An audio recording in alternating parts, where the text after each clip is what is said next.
Hello mga kumartes! For today's vlog, gagawa tayo ng macaroon. So ito nga pala is gusto ko din gawin tapos request pa to ng asawa ko. At saka ang tagal ko na tong hindi naluluto kaya ayan gagawa tayo ngayon. So kailangan lang natin dito ng 1/3 cup na butter. So dapat butter pero margarine yung ginamit ko dyan. Baker's Best nga pala yung margarine na ginamit ko at kailangan natin ng 2 itlog. So ihahanda na natin yung mga gagamitin natin. Kumuha din ako ng condensed na Alaska. So kahit ano naman pwede basta isang lata. Kailangan din natin ng vanilla.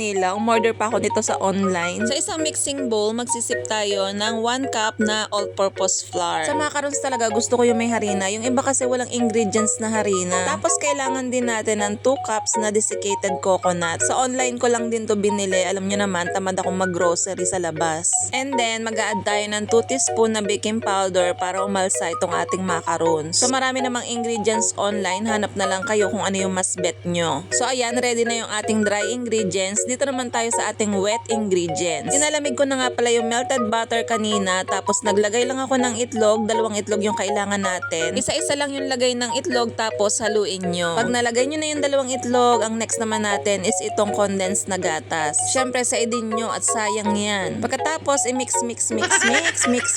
nyo lang ng ganyan. So pag nahalo nyo na, maglalagay naman tayo ng 1 teaspoon na vanilla. Pampabango nga pala to sa ating mga binibake para mawala din yung lansa ng ating itlog. So halos lahat ng binibake ko ata may kasamang vanilla kaya umorder na ako ng isang bote. Pag na-mix na natin, ilalagay na natin yung ating dry ingredients. Tapos hahaluin nyo lang yan mga kumartes. As in ganyan lang, hahaluin nyo lang yan. Diba, napakadali lang gumawa ng macarons. So ito is paborito namin ng asawa ko. Bumili pa talaga ako ng liner ng macarons para feel na feel natin talaga ng macarons yung ating kinakain. Pwede rin naman sa cupcake liner, yun nga lang syempre napakalaki naman nun at saka nakakaumay kapag yung sobrang laki. Dahil nga sobrang liit ng macarons natin, dito natin siya ilalagay sa piping bag para mas madali siyang ilagay doon sa ating mga macarons molder. So 2 klase ng molder yung binili ko, yung isa ay 3 ounce, yung isa naman ay 4 ounce. So ganito kaliliit yung 3 ounce. So hindi ko na alam kung magkano ang bentahan nito sa bakery. Parang mga 6 or 7 pesos na nga ang isa nito. So kung ibebenta natin siya, ang 12 pieces is 80 pesos pero nakalagay lang siya sa pouch. So ayan, 'di ba? Mas madaling ilagay dito sa mga molder. Yun nga lang, umaangat siya kapag tinatanggal ko. So dapat ang consistency ng ating macarons is parang malagkit-lagkit pagka inilagay nyo siya dyan. So sabi ko nga sa inyo, dapat pambenta ko to. Yun nga lang, sabi ko sa inyo, paborito to ng asawa ko kaya siya na yung bumili. Tapos nagustuhan din ni mother kaya bumili din siya ng 1 dosena. So ito na nga yung ating macarons. Medyo na overbake lang to mga kumartes kaya medyo na dry. Pero dapat pala mga kumartes, pagka napansin yung luto na, ahahonin nyo na para medyo moist yung gitna niya. Nagustuhan nga to ni mother kasi hindi masyadong matamis kasi hindi na ako naglagay ng asukal dyan. Condensed nga lang yung nilagay ko dyan para hindi gaanong katamis, para lasang-lasa mo yung gatas. So ito nga mga kumartes, itong pinapa ko, ipapatikim ko to sa mga katrabaho ko. Para in case lang na gusto nilang umorder, pwede tayo magpa-pre-order. Pero for now, focus muna tayo sa cookies. So kung hindi naman masyadong mabili ang ating cookies, pwede naman tayong hindi na muna mag-bake at mag-pre-order na lang din. Ang cute nga pala ng mga nabili kong packaging sa online. Dito nga sa nabili ko is kasya yung 4 na macarons. Pagdating nga ng anak ko galing sa kabila, pinatikim ko na agad sa kanya itong aking binake. Masarap daw sabi niya, pero mas bet talaga niya yung cookies. Yung cookies hindi talaga niya kinakain, pambaon daw niya yun, pero binayadan din niya. Sabi sa inyo, walang anak-anak. Nagbayad siya sa akin ng 160 kasi sabi ko, aba, pambaon niya yun at pang tuition. So ayan lang muna mga kumartes. Thank you for watching. Bye!